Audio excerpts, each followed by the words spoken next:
ইরানের হামলার জবাব কিভাবে দেওয়া হবে সে ব্যাপারে ইসরায়েল নিজস্বভাবে সিদ্ধান্ত নেবে বলে জানিয়েছেন প্রধানমন্ত্রী বেনিয়ামিন নেতানিয়াহু। এদিকে ইসরায়েলের যে কোনো হামলা মোকাবেলায় তাদের সেনাবাহিনী প্রস্তুত রয়েছে বলে জানিয়েছেন ইরানের প্রেসিডেন্ট ইব্রাহিম রাইসি। আরও জানাচ্ছেন মনিরুজ্জামান বাবু। যুক্তরাষ্ট্রসহ পশ্চিমা দেশগুলো ইসরায়েলকে সংযত থাকার আহ্বান জানালেও ইরানে হামলার সিদ্ধান্তে এখনো অনড় তেল আবিব।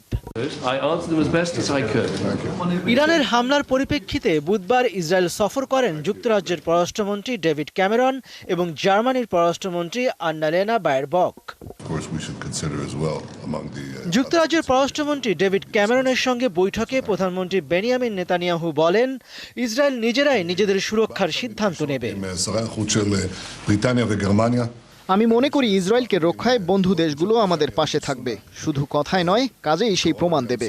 তারা আমাদের বিভিন্ন ধরনের সহযোগিতা এবং পরামর্শ দিচ্ছে, তবে আমি স্পষ্ট করে বলে দিতে চাই, আমাদের সিদ্ধান্ত আমরাই নেব। ইসরায়েল নিজেদের সুরক্ষায় সবকিছু করবে। ইরানের হামলার জবাব কিভাবে দেওয়া হবে তা নিয়ে বুধবার আবারও বৈঠক করেছে ইসরায়েলের যুদ্ধকালীন মন্ত্রিসভা। বৈঠকে ইরানের হামলার জবাব দেওয়ার বিষয়ে মন্ত্রিসভার সদস্যরা একমত হয়েছেন বলে জানিয়েছে দেশটির সংবাদ মাধ্যমগুলো। এদিকে ইরানের সেনাবাহিনী দিবসে প্রেসিডেন্ট ইব্রাহিম রাইসি বলেছেন, ইসরায়েলের যে কোনো হামলা মোকাবেলায় সেনাবাহিনী প্রস্তুত রয়েছে। দেশটির বিমান বাহিনী ও নৌবাহিনীর পক্ষ থেকেও এই প্রস্তুতির কথা বলা হয়েছে। আমাদের মাটিতে ইহুদিবাদী ইসরায়েলের যে কোনো ধরনের হামলার কঠোর জবাব দেয়া হবে।